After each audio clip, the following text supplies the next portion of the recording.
Welcome to Lead with Clarity. This is a space for leaders who want to grow without losing themselves in the process. Each episode is a short reflection on leadership, influence, and the inner work that shapes how we show up for others.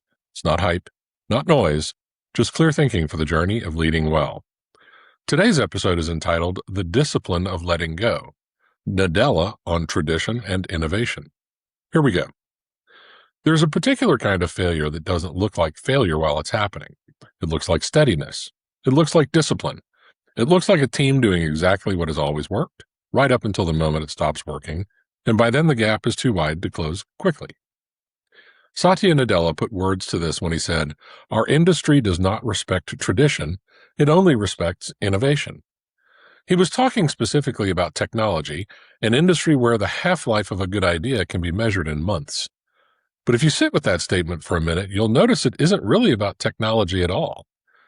It's about what happens to any organization, any team, any leader once the world stops asking permission before it changes. Here's the leadership moment worth pausing on. The companies that get left behind are rarely the ones who never saw the shift coming. Many of them saw it. Somebody on the team raised a hand. Somebody flagged the trend. Somebody said the market was moving, and the leadership chose, consciously or not, to protect what was familiar instead of building what was necessary. That's not a failure of awareness, that's a failure of will. The common misread is treating this quote as a call to chase every new tool, every new platform, every shiny capability that shows up promising to change everything. That is not innovation. That's anxiety wearing innovation's clothes. Real innovation is not about abandoning what came before just because it's old.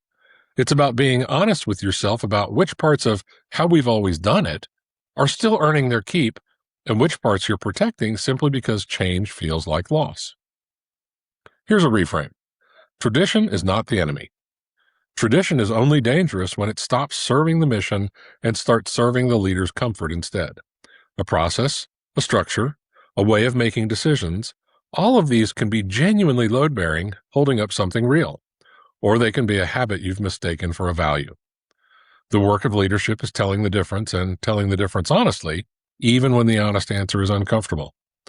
This matters even more if you're leading in an environment shaped by AI tools, because those tools compress the distance between this used to work and this no longer works. What took 5 years to become obvious might now take 5 months. That's not a reason to panic and rebuild everything. It's a reason to get sharper, faster, about which parts of your approach are genuinely essential and which parts you're simply attached to. The tool can help you see the gap. It cannot decide what to do about it. That is still yours. So here's something to carry forward. Somewhere on your team right now, there is a process, a policy, or a belief that survives mostly on habit.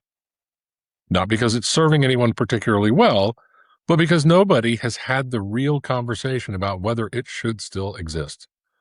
Find that thing this week. Not to tear it down reflexively, but to ask, honestly, whether it is still earning its place. Here's the truth underneath all of this. Innovation was never really about the new. It was always about honesty.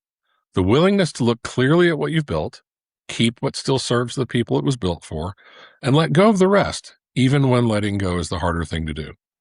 That's what it means to lead well when the ground keeps shifting. Not chasing every new thing and not clinging to every old thing, but staying honest about which is which.